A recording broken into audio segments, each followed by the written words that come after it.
that was fast. Looks like we're on Facebook. Okay, hi Great. everybody. Just wanted to welcome you to a special episode of our Lunch and Learn series. We have writer and comedian Joel Chasnoff with us today. With everything going on today, we can all use a little laughter, so we are excited to welcome him to Beth Shuren virtually today. So Joel, I'm going to turn it over to you.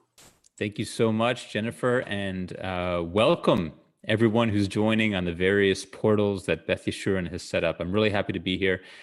Many of you, there's a chance I have met before. I have performed live at Beth Shuren a few times in the past for a men's club event, and then also, I think it was a Friday night Shabbat comedy night after dinner. There was, I was the comedy act. And I've always had a great time, and I'm friends with Brian Strauss as well. So happy to rejoin all of you again.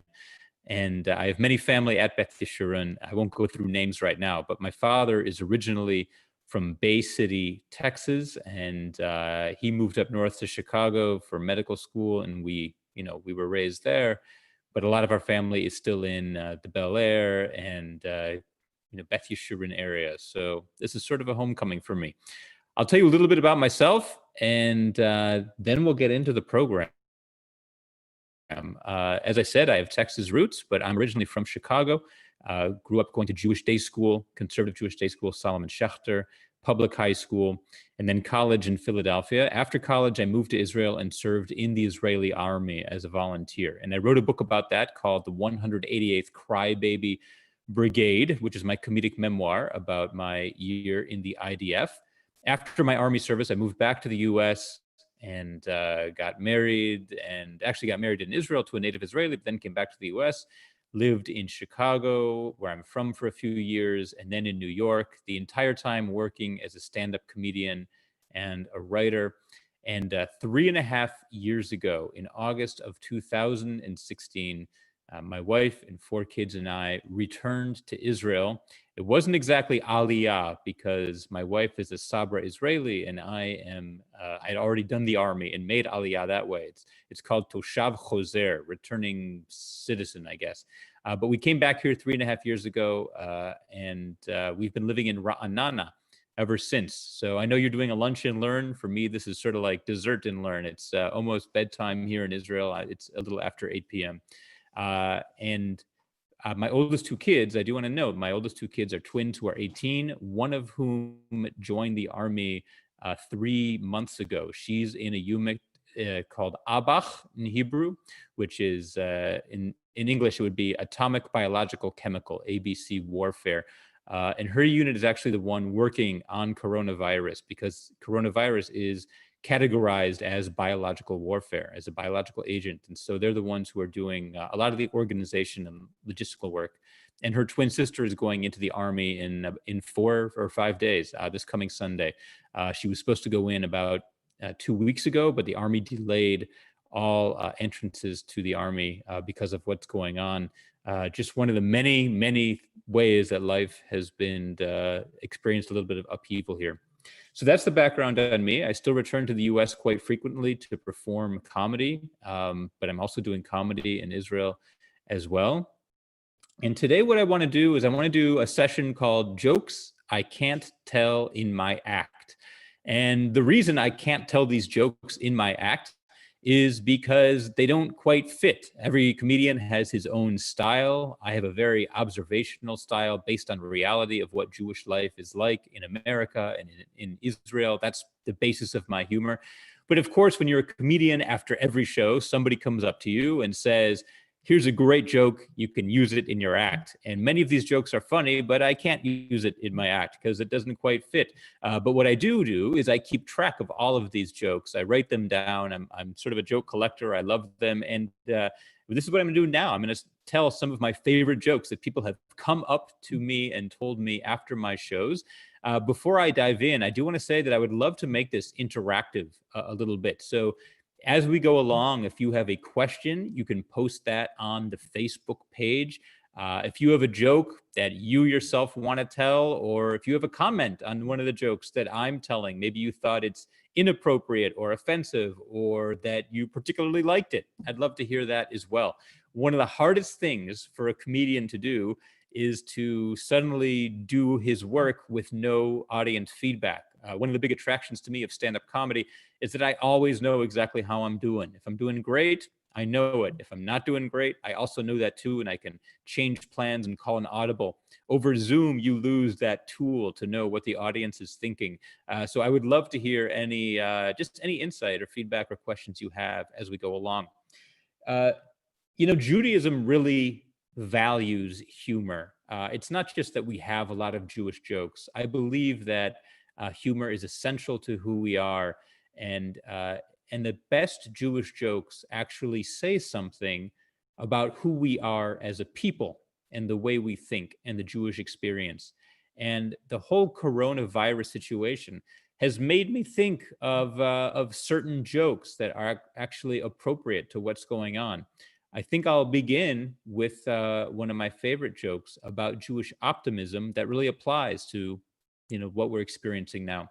Some of you might know this joke, but I hope you'll find it appropriate the way I do. This is the story about the end of the world is coming because a big flood is about to wipe out the earth. The weathermen all come on TV and they say that a big flood is coming in 3 days. The entire Earth will be covered with water and humanity will come to an end. And so, hearing this news, the Pope gets on television and he says, "My fellow human beings, the flood is coming. We have 3 days to convert to Christianity and accept Jesus as our Savior." And the head imam, the head of Islam, comes on television and says, "My friends, fellow humanity, the flood is coming. We have 3 days to accept Allah as the Almighty Lord." And the chief rabbi of Israel gets on television and says, "My friends, the flood is coming. We have 3 days to learn how to live underwater." And I think that joke, the point of it, obviously, is that there is, even when we think there's an end, even when we think there's the most dire of situations, Jews have hope. We have optimism. And right now, we are all learning how to live underwater, metaphorically. We could complain, we could pray, we can do all these things, but what we really need to do is learn how to live underwater, learn how to live with the situation, the virus that is hitting us so unexpectedly, and that joke sort of carries that message. In general, I feel like some of the best Jewish jokes are about optimism. And here's another joke that's really about optimism. This is about, of course, it's about the three characters you can guess: the priest, the minister, and the rabbi.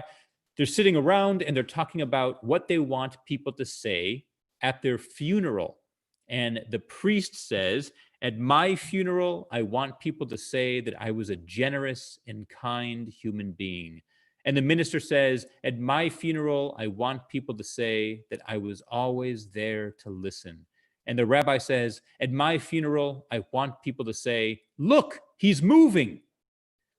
The idea, of course, is that even when he's in his casket, this rabbi still believes that there is hope and he is going to be alive. And that is another joke that I think is about optimism and the fact that for us Jews, we never do give up. And that's an essential quality to our humor.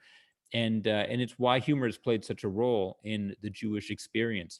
Just to color a few other quick jokes about optimism. There's a well-known joke about at the end of World War II. This is called the refugee joke. At the end of World War II, all the people who survived the Holocaust, all the refugees, are waiting to be settled. And this man comes to an office and he says to the refugee resettlement board, he says, "I want to move to Australia." And the woman behind the desk says, "We're inundated with refugees. We have no time to take requests. Come back in 1 year." And the man says, "Fine, morning or afternoon." Uh, the idea there that he is going to come back in that year and he wants to know exactly when to be back. He's not going to give up. And just on the note of Holocaust humor, there is such a thing as Holocaust humor. Obviously, this is the most tragic of all Jewish circumstances, and you would think there would be nothing funny about it. And I'm certainly not talking about jokes that are degrading or that put the Jewish people down. What I am talking about are jokes and stories that actually give some insight into survival and into that optimism that I mentioned before. This is not very well known, but it's true that whenever they could, Jews would smuggle instruments into the concentration camps and do small concerts for one another. And they would, the actors among them would perform comedic skits making fun of their Nazi captors. A lot of this is talked about in Joseph Telushkin's wonderful book on Jewish humor. He gives these examples. And Telushkin also tells the story, this is a true story, that after the Holocaust, when forces went into the concentration camps to liberate them, they found a poem on one of the walls of the bunkers where the Jews slept. And I'll read a translation of the poem. I think it's a perfect example of biting, sarcastic, dark Jewish humor. The poem says, "Because of Hitler, we Jews can follow all of the mitzvot. We dress like it's Purim, we live in Sukkot, and we eat like it's Yom Kippur."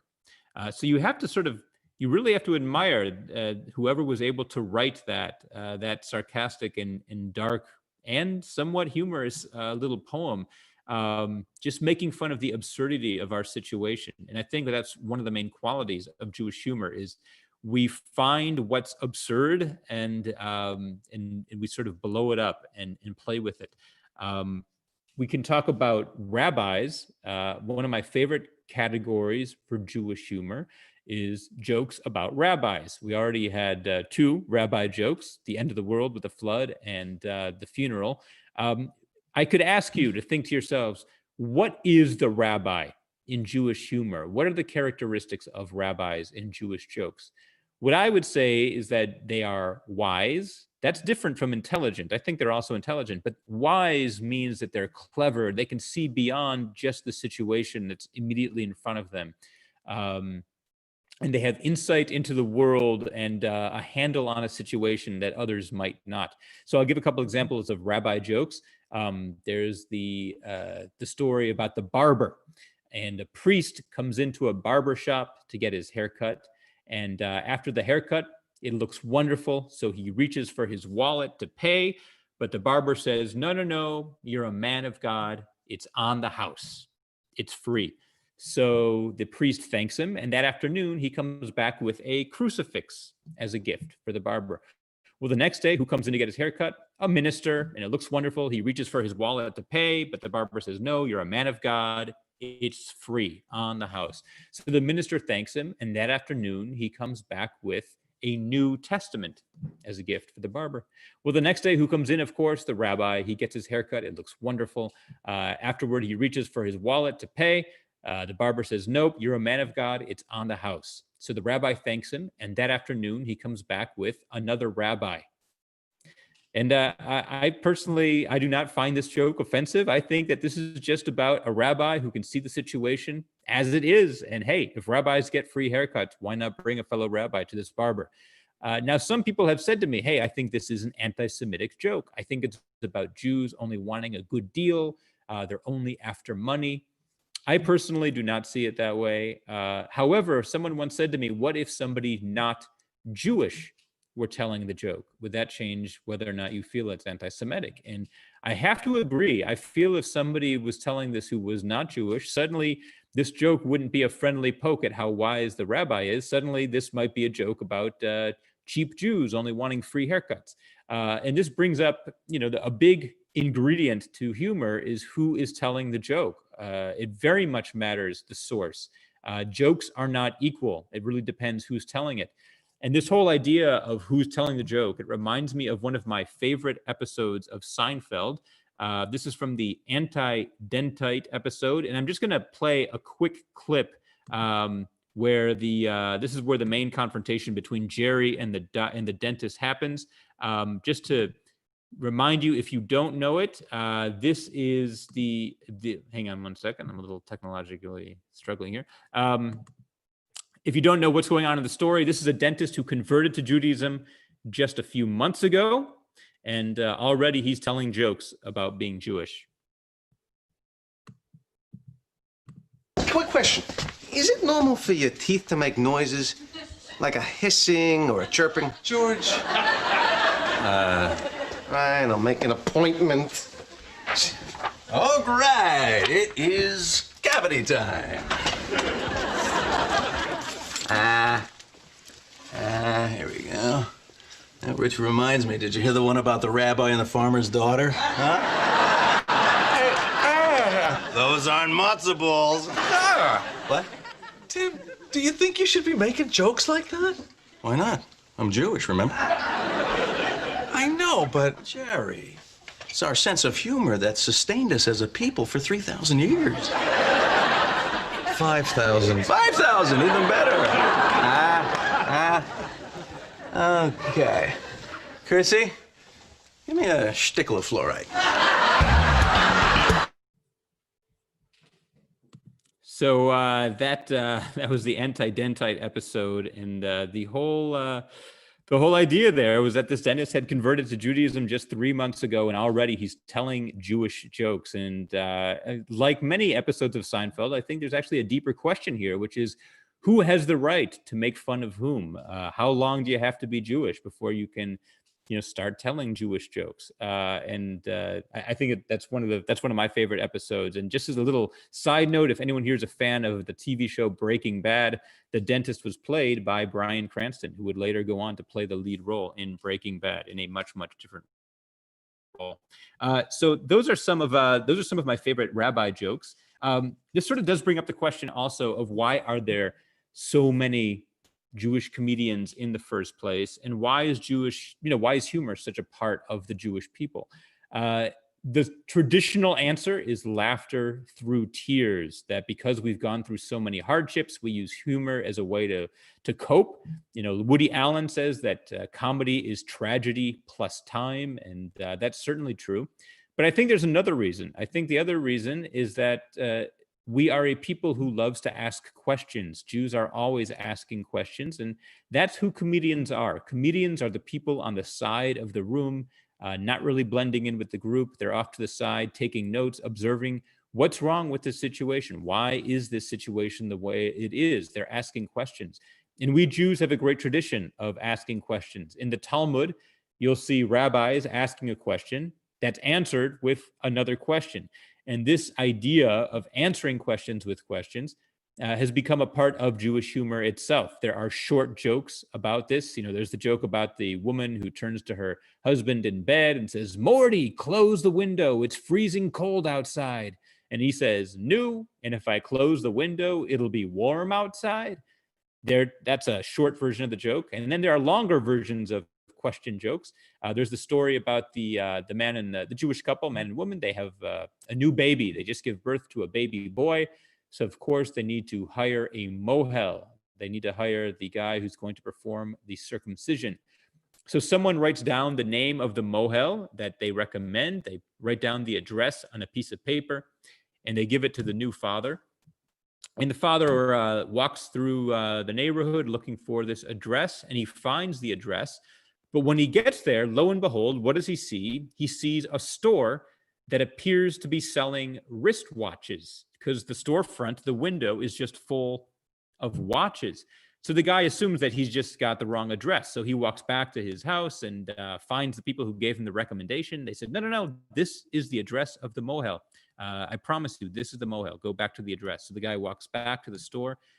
Same thing. It's the same place. He didn't make a mistake. It's just a storefront filled with watches. He walks around the block looking for maybe a similar address, but comes back to the same place. It's got watches in the window. So finally he rings the bell, and this old Jewish man comes to the window, comes to the door, answers the door and says, "Hello." And the new father says, "Hi, I'm looking for the mohel, because I need him to perform a circumcision on my new baby son. Do you know where the mohel is?"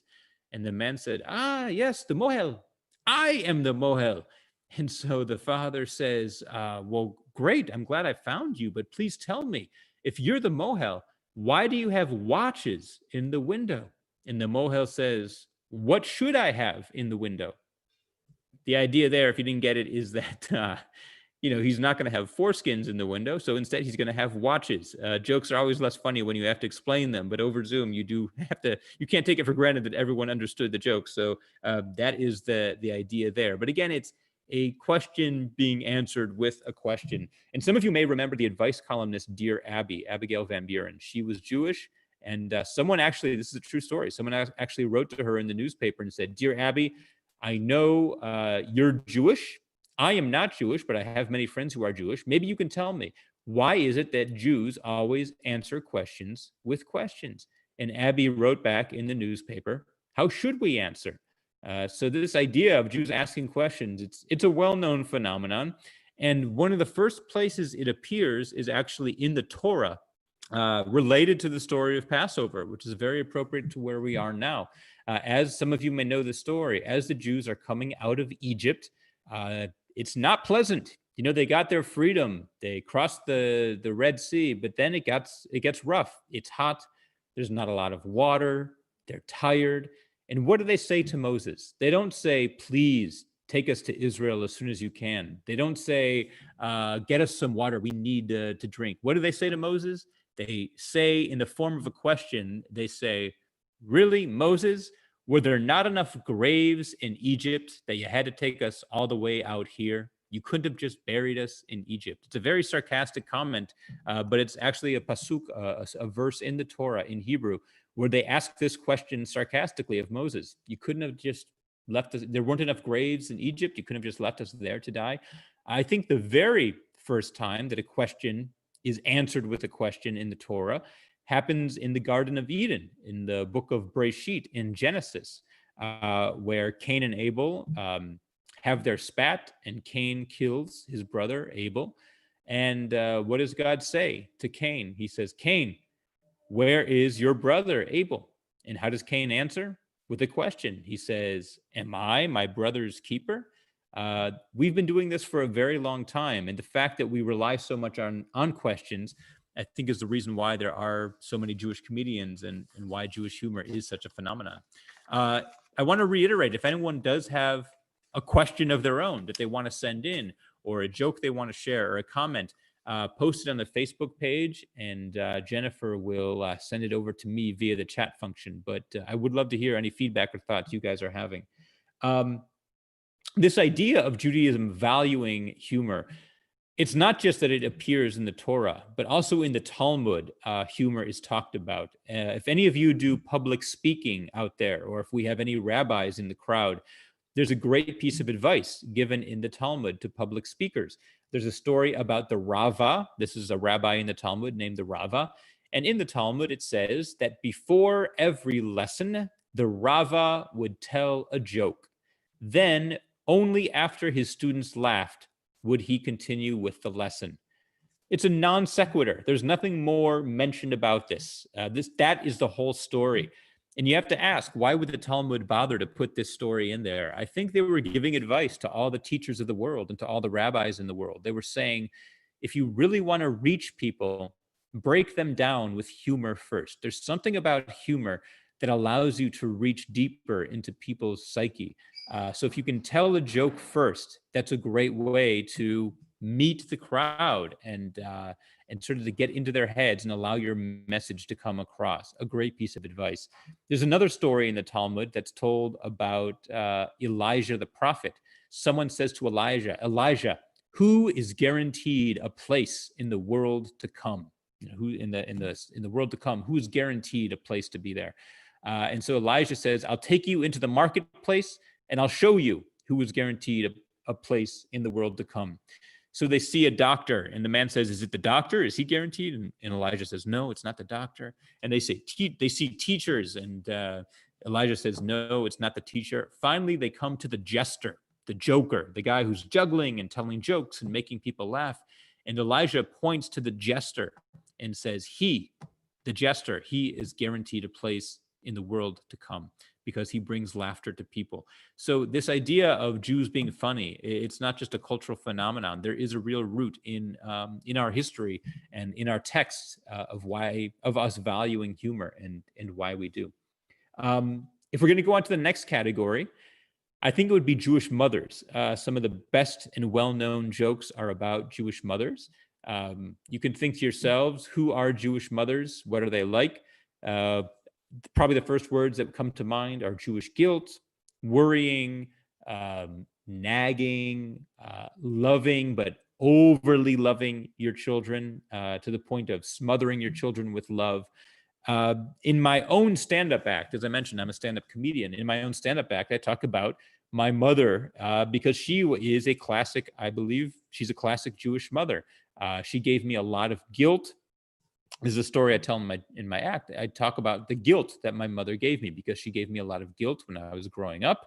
I say that she had a bumper sticker on her car that said, if my son worked just a little bit harder, I too would have an honor roll student at Evanston High School, which is only partly untrue. She did give me a lot of guilt. She didn't have the actual bumper sticker, but her guilt is the reason that I always try to do very hard in school because I couldn't bear the idea of feeling guilty if I hadn't.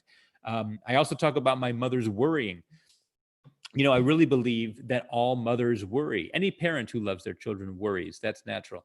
But I think the Jewish mother has that ability to worry about any situation. I think Jewish mothers can look at any situation, analyze it, and find the potential danger somewhere in that situation. And I tell the story, which is true. Maybe some of you mothers out there do this as well.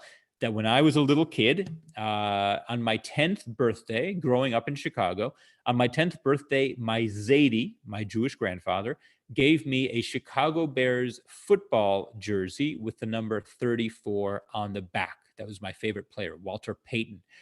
Except on the back of the jersey, instead of Payton, it had my name. It said Joel. Well, my mother wouldn't let me wear the jersey outside the house.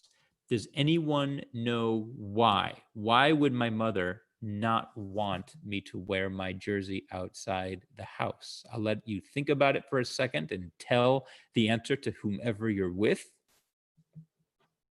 The reason is that a stranger could see me in that jersey and he would read my name and then he would call me by name. And because he was using my name, I would think he knew me, right? He'd say, hey, Joel, come with me. Your mom told me to bring you home. So now that he's using my name, I would think he knew me. So I would go with him because I guess I'm an idiot. And just as a side note, that's why there are no Jewish athletes. It's not that we're bad at sports. Our mothers won't let us wear the jerseys. So now you finally know that explained. But in terms of some classic Jewish jokes about mothers, you know, there's the one about the 3 Jewish mothers who are sitting around like they do, arguing about whose son loves them the most. And the first mother says, my son, he loves me so much that this year for Hanukkah, he's flying his entire family down from New York so we can celebrate Hanukkah here in my home, down here in Florida. And the second Jewish mother says, that's nothing. This coming year for Passover, my son is flying me and his entire family to Israel so we can do the Seder in Jerusalem.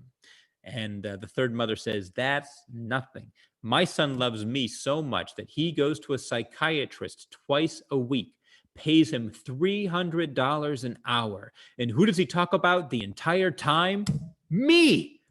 So that's the Jewish mother, really out of touch with what her love means and what the attitude, the relationship is, but nonetheless believing that her sons love them, most of all. Another Jewish mother joke is about the son who goes to Columbia. In all Jewish jokes, the son ends up going to Columbia. So here, the son goes to Columbia, and his senior year, he calls up his mom and he says, hey, Mom, I just got some great news. I met a young woman, and we've been going out for a while. We decided to get engaged. She's now my fiance. We're getting married. And the mother says, you know what? Bring 3 women over to the house. I bet I can tell you which one you're marrying. He says, okay. So he brings 3 women over to the house. The mother meets each one, and then she points to the one in the middle and says, she is the one that you're going to get married to. And the son says, Mom, you're right. How did you know? And she says, because she's the one I don't like. It's a strange premise. I mean, I've never been able to figure out why a son would bring, would answer that challenge. Why would you bring 3 women to the house? So your mother could pick. For the sake of the joke, though, you need that. But the bottom line is, that's what the Jewish mother is. No one is good enough for her son, and the one that she doesn't like the most, that obviously must be the one that that her son is going to marry. So those are some Jewish mother jokes. We can transition off of that into jokes about contemporary issues. Some of the greatest Jewish jokes have been about topics that Jews are actually facing in their current lives, in their current situations. One of them is assimilation. These days, if you go to any Jewish Federation event, they're going to talk about assimilation. They're going to say that 51% of Jews marry people who aren't Jewish. We're becoming assimilated. But back in the 1940s, assimilation meant something else. Right after World War II and the early 50s, at that time, Jews were only marrying maybe 3 or 4% of the time were they marrying someone who wasn't Jewish. We almost always married other Jewish people. That's the community we were in. Assimilation, though, did exist. Back then, assimilation meant trying to fit in as somebody who wasn't Jewish, trying to fit in as part of the normal population when everybody knew you actually were Jewish. So an example of a joke about that is the joke about the Jewish man who wants to join a restricted country club. Of course, the country club doesn't allow in Jews, so he makes up a whole biography to try to pretend that he's not Jewish. He goes in for his interview, and the president of the country club says, so first of all, tell me your name. And the Jewish man says, my name is Robert McCormick III. Very non-Jewish sounding name, right? And the president says, so tell me about your work. What's your occupation? And the Jewish man says, I own real estate in New Hampshire. And the president says, well, this sounds great. Tell me about your hobbies. And the guy says, croquet, horseback riding, polo, golf. And the man says, well, you sound like a perfect candidate for our club. There's just one more question I need to ask. What religion are you? And the man says, religion? Why, of course, I'm a goy. The idea there being that no matter how much you try to be part of larger America, larger society, you can't hide the fact that you really are Jewish. And at the end of the day, you're still going to see yourself compared to everyone else as Jewish, even if it means you categorize yourself falsely as a quote unquote goy. Jokes about current events, meaning right now, the year 2020, that are affecting Jews. A lot of those jokes have to do with the idea of Jews being less connected to Judaism than they were before. There's the story of the man who comes to his rabbi and says, Rabbi, I want you to make me a Kohen. And the rabbi says, well, I'm sorry, but that's not something I can actually do. I can't just make you a Kohen. And the man says, no, please, Rabbi, you don't understand how much this means to me. I really want you to make me a Kohen. And the rabbi says, yeah, but you don't understand. I don't have the power to do that. And the man says, I will write you a check for $100,000 to your discretionary fund if you can make me a Kohen, allow me to be a Kohen. So the rabbi says, oh, $100,000. Let me see what I can do. So the rabbi pulls a book off the shelf and flips through it and says, you know what? It turns out I can make you a Kohen. So the rabbi puts his hands on the man's head and says a few blessings. And then he says, congratulations, you're a Kohen. And the man writes him a check for $100,000 and gives it to the rabbi. And the rabbi says, just before you leave, I'm really curious. Why was it so important to you that you be a Kohen? And the man says, well, if you must know, my father was a Kohen, and my grandfather was a Kohen, and my great-grandfather was a Kohen. And that's the punchline. And the idea there is, well, obviously that this guy is already a Kohen. If his father, grandfather, and great-grandfather were Kohanim, were Kohen, then he too is a Kohen. But he's so disconnected from being Jewish that he doesn't realize, and he actually ends up paying in order to be a Kohen. Another joke about, similar is about the mice problem. There's a problem with mice at the synagogue, and no one can seem to find a way to get rid of the mice. The custodian puts out mouse traps, but the mice just keep coming back. They call in an exterminator to try to get rid of the mice, and it works for a couple of days, but lo and behold, the mice come back a few days later. Finally, the rabbi says, I know a way to get rid of these mice once and for all. So the rabbi works his magic, And wow, it works. After a month, 2 months, a year, there are still no mice. And the people say to him, Rabbi, what did you do? How did you get rid of the mice? And he says, easy. I gave them all a bar mitzvah. And after that, they never come back. The idea there being that once kids have their bar mitzvah, they stop showing up for synagogue. That's the end of their Jewish journey. And that joke has a little bit of commentary about it, about the way Jews are or aren't connected to Jewish life. One of my favorite jokes about contemporary Judaism has to do with the movements. This is a relatively new phenomenon. Hundreds of years ago, we Jews did not have movements, but now we have Reform, Conservative, Orthodox. And this joke is about the movements. This joke, the idea is that you can always tell which kind of wedding you are at depending on who is pregnant, okay? So at an Orthodox wedding, the mother of the bride is pregnant. You can tell you're at a conservative wedding because the rabbi is pregnant. You can tell when you're at a Reform wedding because the bride is pregnant. And you can tell when you're at a Reconstructionist wedding because both brides are pregnant. And I like that joke because it might be a little bit offensive. I don't find it that offensive. I think it actually says quite a bit about the different movements and the characteristics of each. And it's one of the few jokes I know about our movements and some of the absurdity of it. I've always felt it was a little absurd that we're such a small sliver of the population, and yet we decided to cut ourselves up into smaller and smaller groups so we can fight about the tiniest minutia and in these different movements, when really what we need is to be united. I'm going to conclude with a few jokes that I call non-categorical and not necessarily Jewish. These next two jokes, they don't have to be Jewish jokes, yet for some reason I feel there's something Jewish about them. The first one involves a rabbi. It could be a priest. It could be a minister delivering the punchline. But for some reason, I feel a rabbi is best suited to deliver the punchline in the joke. In this joke, a man calls up the rabbi and says, Rabbi, you got to help me. My wife is trying to poison me. And the rabbi says, look, I'm sure you can't be right about that. She's not really trying to poison you. And the guy says, no, Rabbi, I swear to you, my wife is trying to poison me. You got to help me out.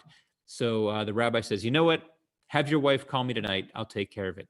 So that evening, the man's wife calls the rabbi, and the rabbi expects it'll take, 10, 15 minutes, this conversation. Well, the woman just starts ripping into her good for nothing husband about how lazy he is and how irresponsible and how she can't stand him. She goes on for half an hour, 2 hours. Finally, after 3 hours, the conversation ends. Well, the next day, the man calls the rabbi and he says, Rabbi, did you talk to my wife? And the rabbi says, yes. And the man says, well, and the rabbi says, take the poison. Now, does it have to be a rabbi saying that? It could be a minister or a priest, but for some reason, I think, again, it's the rabbi who's wise, the rabbi who sees the situation for what it is, and he's best suited to deliver that punchline. Another non-categorical, not necessarily Jewish joke is about the woman listening to her radio in South Florida, in Miami, when all of a sudden a special report comes on the radio and the announcer says, we wish to inform you that there's a dangerous situation. There's a car driving the wrong way on Interstate 95. And so the woman immediately picks up her phone and calls her elderly father on his cell phone. And she says, Dad, you got to be careful. There's a car driving the wrong way on Interstate 95. And her father says, one car? Try all of them. He's the one driving the wrong way. Is it a Jewish joke? I feel like this is funnier when it's a Jewish guy behind the wheel of that car driving the wrong way on I-95. It could be any old man or woman, but something about the Jewish Zadie in the wheel of the car makes it, for me, a little bit funnier. Before I conclude, I want to show a little bit about how Israelis are dealing with the coronavirus through humor. In general, Israelis, I find, have a very biting sense of humor, a very dark sense of humor, a great sense of humor, but they're able to laugh at tragedies sooner than we are, I think, in the US. I think it comes from living so close to enemies, from experiencing terrorist attacks, from having everyone go to the army and being in combat situations. You need humor to help yourself to get through these situations. And coronavirus is no different. So there's been a lot of corona humor here. A lot of it is shared via WhatsApp. I don't know if you use WhatsApp. A lot of Americans don't. WhatsApp is a text messaging function that every Israeli has. Israeli kids, for the most part, have cell phones because they're so independent. So from second, third, fourth grade on, kids have cell phones, and their teachers send homework assignments through WhatsApp. So when a joke hits, it's just shared through WhatsApp, and it can literally go around the whole country in minutes because it is such a small country. The other advantage of Israel is that because it's such a small country, everyone experiences similar things. In Israel, school opens for every student on September 1st and ends on June 30th. The whole country experiences this together. Obviously, the holidays are the same for everyone, the Jewish holidays. And when there's a hit TV show, everyone watches that television show because they, by word of mouth, they all want to watch it. And so jokes can come out of these shared experiences. So I'm just going to show you some of the things that have been going around Israel. Okay, excuse me real quick while I pull up this PowerPoint.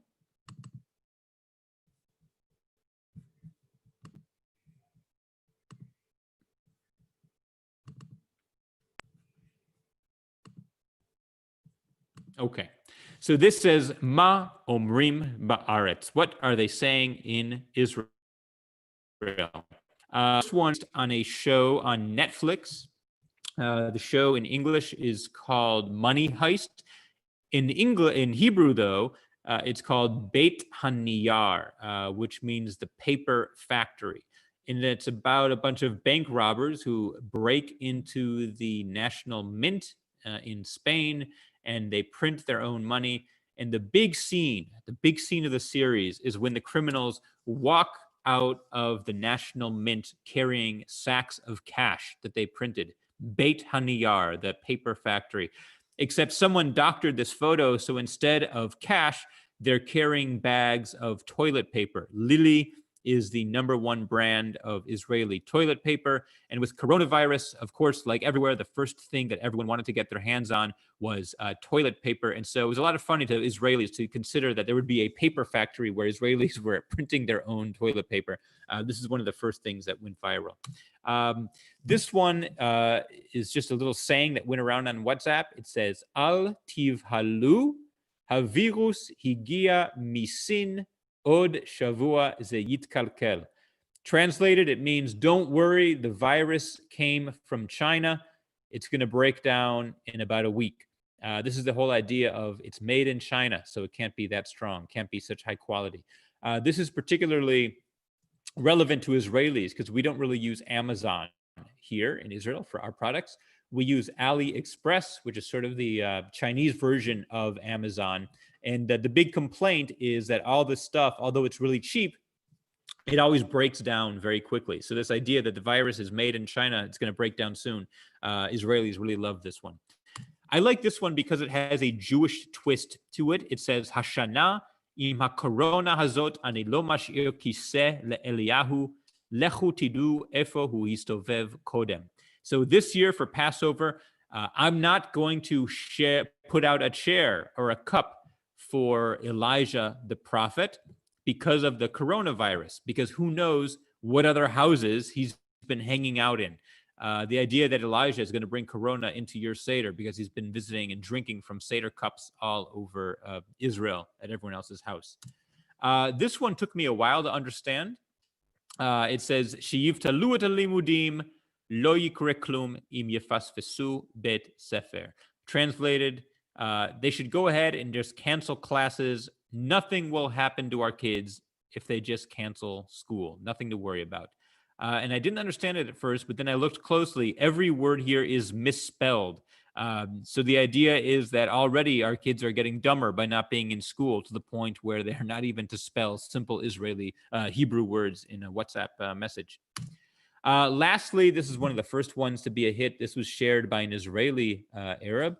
It basically translated, it says, for everyone who's complaining that the taste of shawarma and falafel is not the same, that it tastes different, this is what shawarma and falafel taste like when the employees wash their hands.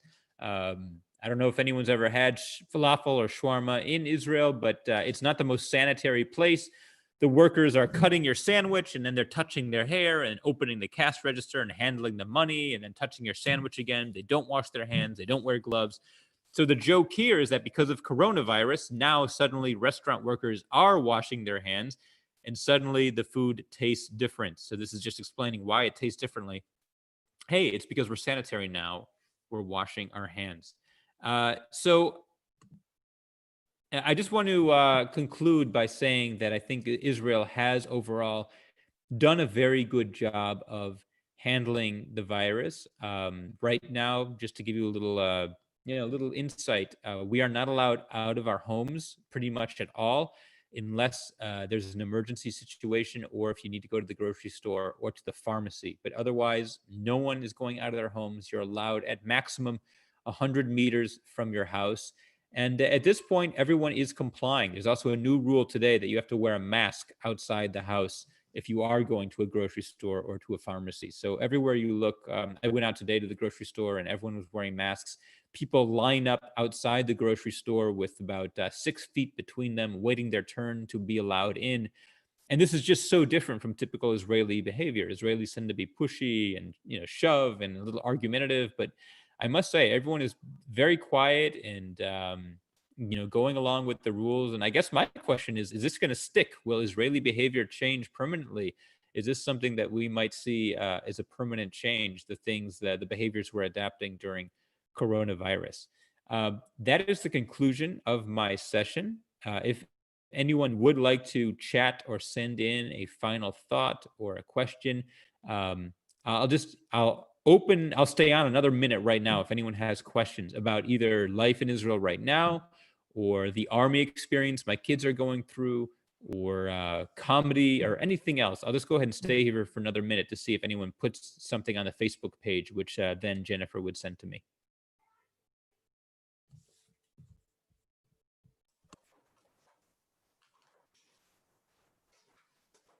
Jewel, we haven't had any questions yet, but we've had lots of laughing emojis and lots of compliments about the jokes. Everyone's really enjoying it.